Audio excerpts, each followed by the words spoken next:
Hello, எல்லாரும் எப்படி இருக்கிறீங்கள்? இன்றைக்கு நான் ஞாயிற்றுக்கிழமை எனக்கு லீவு நாள். நான் ஒருக்கா கனடா சமையல் முருகையாட்ட வருவோம்ன்ட்டு இன்றைக்கு வந்த நான் அவர்கிட்ட வந்தால் எனக்கு அந்த நாளையே எனக்கு ஒரு சந்தோஷமான நாளாக இருக்கும்.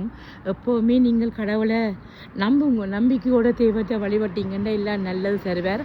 அதுவும் இந்த முருகையாவை நீங்கள் வணங்கினீங்களா, ஓ மை காட், முருகையா வந்து எப்போவுமே உங்களோடையே இருப்பார். நீங்கள் கேட்குற இது எல்லாத்தையும் நல்லதை செய்வார்.